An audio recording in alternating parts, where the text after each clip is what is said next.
আসসালামু আলাইকুম। এখন শুনবেন সংবাদ শিরোনাম।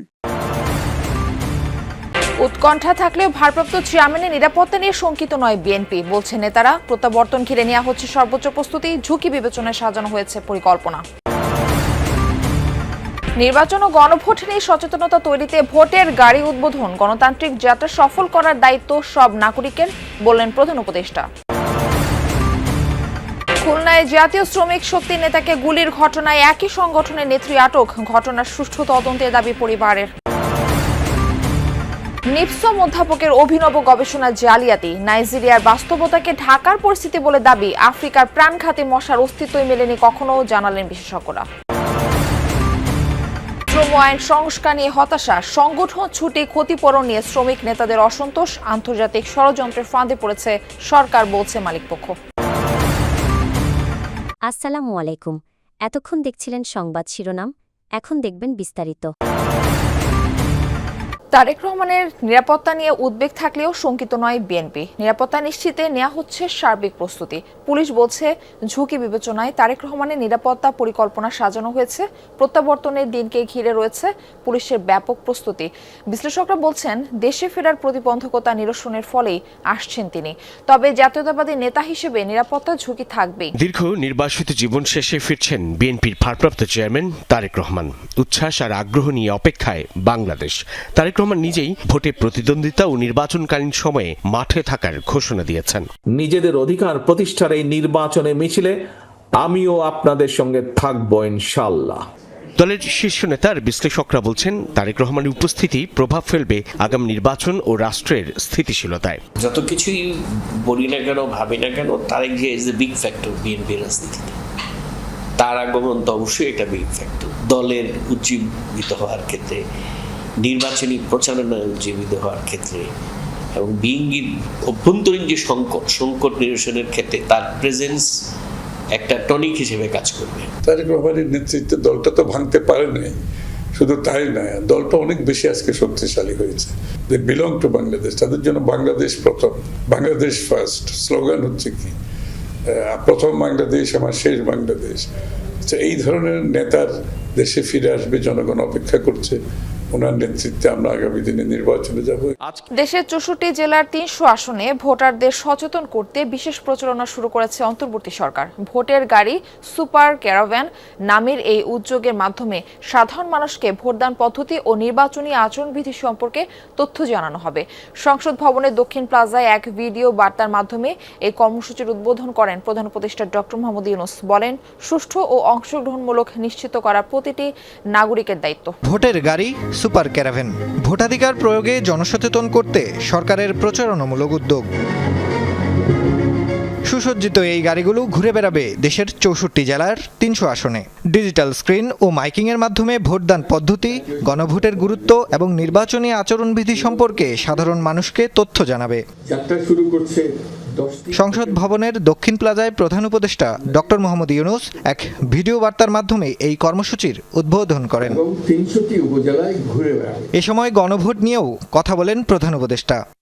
এদেশ আগামী 5 বছর আপনার পক্ষে কে চালাবে সেটা আপনি ঠিক করবেন। এবারের নির্বাচনে আপনি আরও একটা ভোট দেবেন, জুলাই সনদের ভোট। আপনি যদি এই সনদ সমর্থন করেন তবে গণভোটে অবশ্যই হ্যাঁ ভোট দেন।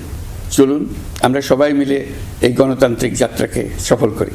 খুলনায় এনসিপির সহযোগী সংগঠন জাতীয় শ্রমিক শক্তির এক নেতাকে গুলির ঘটনায় জাতীয় যুব শক্তির খুলনা জেলার যুগ্ম সদস্য সচিব মোসাম্মদ তনিমাকে আটক করেছে পুলিশ। সোমবার রাতে অভিযান চালিয়ে সদর থানার টুটপাড়া এলাকা থেকে আটক করা হয় তনিমা ওরফে তন্নিকে। তার ভাড়া করা ফ্ল্যাটে গুলিবিদ্ধ হন জাতীয় শ্রমিক শক্তির খুলনা বিভাগীয় কমিটির আহ্বায়ক মোতালেব শিকদার। পুলিশ বলছে, যে বাসায় গুলিবিদ্ধ হয়েছেন মোতালেব, সেখানে ইয়াবা, মদের খালি বোতল ও গুলির খোসা পাওয়া গেছে। প্রাথমিকভাবে কর্মকর্তাদের ধারণা, সাথে থাকা সহযোগীরাই গুলি করেছে মোতালেবকে। কানের পাশে লেগে বেরিয়ে যায় গুলি। হাসপাতালে চিকিৎসাধীন মোতালেব শিকদারের অবস্থা শঙ্কামুক্ত বলে জানিয়েছেন চিকিৎসকরা। পরিবার জানায়, মোতালেব একসময় শ্রমিক লীগের সাথে যুক্ত ছিলেন। কয়েক মাস আগে যোগ দেন এনসিপির সহযোগী সংগঠন জাতীয় শ্রমিক শক্তিতে। দিয়ে বলছে যে এরকম আপনারা 250 বেড আসেন, মোতালেবকে গুলি করছে। এবার ফোন দিচ্ছে যে আপনারা সিটি ইমেজিং সেন্টারে যান। তা ওইখানে গেছি, যাইয়ে দেখছি যে এই অবস্থা। তারপরে আমরা আবার সিটি স্ক্যান করে নিয়ে 250 বেড আসছি। ওইখানে প্রচুর মাদক সেবনের সরঞ্জাম, বিশেষ করে ইয়াবা এবং বিদেশি মদের অনেক বোতল, এবং ওইখানে আমরা একটি গুলির খোসাও পেয়েছি। তো আমরা এবং ঘটনাস্থলে বিভিন্ন জায়গায় রক্তের দাগও আমরা পাই। আফ্রিকার প্রাণঘাতী মশা এনোফেলিস গ্যাম্বেরি, এই মশায় ছেয়ে গেছে রাজধানী ঢাকা। এটা কিন্তু সত্য নয়, দাবিটি উঠে এসেছে চুরি করা এক গবেষণায়। চুরিটা করেছেন স্বাস্থ্য অধিদপ্তরের প্রতিষ্ঠান নিপসমের কীটতত্ত্ব বিভাগের প্রধান অধ্যাপক ডক্টর গোলাম সারোয়ার। নাইজেরিয়ার গবেষণা চুরি করে তা ঢাকার বাস্তবতা বলে চালিয়ে দিয়েছেন তিনি। অ্যানোফেলিস গ্যাম্বেই আফ্রিকার সাব সাহারা অঞ্চলের মশা, যা ম্যালেরিয়ার প্রধান বাহক। এই মশা নিয়ে আতঙ্কে থাকেন আফ্রিকার বাসিন্দারা।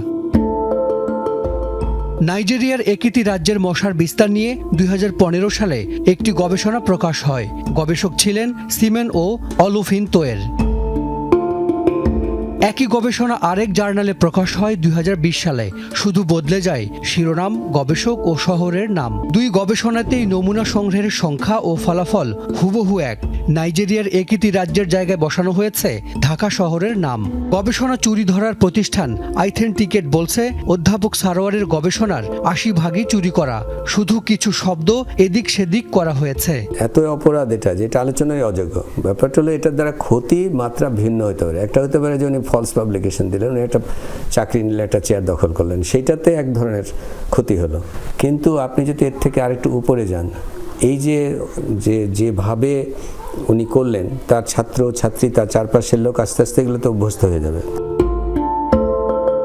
অধ্যাপক সারোয়ারের গবেষণায় দেখা যাচ্ছে ঢাকায় অ্যানোফেলিস গ্যাম্বেই মশা 43 ভাগ। খোদ নিপসমের পরিচালকই বলছেন এই মশা বাংলাদেশে শনাক্তই হয়নি। শুধু তাই নয়, এই মশা এশিয়ার কোনো দেশেই শনাক্ত হওয়ার কোনো প্রমাণ নেই। শ্রম আইন সংস্কার নিয়ে খুশি নয় কোনো পক্ষই। এখানে কেউ দেখছেন সামান্য অগ্রগতি, কারোর জন্য নতুন অনিশ্চয়তা। শ্রমিক নেতাদের দাবি সবার জন্য ন্যায্য মজুরি, 6 মাসের মাতৃত্বকালীন ছুটি আর সুরক্ষার প্রশ্নে আইন দুর্বল। আর মালিক পক্ষের অভিযোগ, আন্তর্জাতিক চাপ সামলাতে গিয়ে খরচের বাস্তবতা ভাবেনি সরকার। এই দুই টানাপোড়েনের মাঝেই অধ্যাদেশ আকারে কার্যকর হয়েছে সংশোধিত শ্রম আইন। শ্রম আইন পরিবর্তনের চাপ আসছিল গত কয়েক বছর ধরেই। আন্তর্জাতিক চাপে বিদেশে বাজার হারানোর ঝুঁকি তো ছিলই, তার উপর ট্রেড ইউনিয়নের অধিকার, চাকরি হারানোর ভয় আর নিরাপত্তার ঘাটতি নিয়ে বারবার প্রশ্ন তুলছিলেন শ্রমিকরা, যার বড় অংশই পোশাক খাতের। সংকট সমাধানে একটি সংস্কার কমিশনের মাধ্যমে শ্রম আইনে বেশ কিছু পরিবর্তন আনে অন্তর্বর্তী সরকার। অধ্যাদেশ জারি করে তা কার্যকর করা হয়েছে। নতুন আইনে বেশ কিছু বড় পরিবর্তন আছে, যেমন মজুরি এখন থেকে 5 বছরের বদলে 3 বছর পর পর পর্যালোচনার কথা বলা হয়েছে। বাড়ছে মাতৃত্বকালীন ছুটি, উৎসবের ছুটিও আগের চেয়ে বেশি। 100 জন স্থায়ী শ্রমিক থাকলে প্রতিষ্ঠানে ভবিষ্যৎ তহবিল গঠন বাধ্যতামূলক, বলতে যাচ্ছে ট্রেড ইউনিয়নের হিসাব। এখন শতাংশের হিসেবে নয়, কোনো কারখানায় শ্রমিক সংখ্যা 20 জন হলেই আবেদন করা যাবে শ্রমিক সংগঠনের। 3 পক্ষ মিলে যেগুলিকে সিদ্ধান্ত নিয়ে একমত হয়ে সিদ্ধান্ত দিয়েছিলাম, সেই জায়গাটা থেকে সরে গিয়ে সরকার এককভাবে একতরফাভাবে করেছে। এতে কি হচ্ছে? এতে ইন্ডাস্ট্রিটা ক্ষতিগ্রস্ত হবে, এবং ইন্ডাস্ট্রি ক্ষতিগ্রস্ত হওয়ার জন্য যারা আন্তর্জাতিকভাবে নানা রকমের ষড়যন্ত্র করছিল, সেই ষড়যন্ত্রের ফাঁদে পা দিয়েছে সরকার।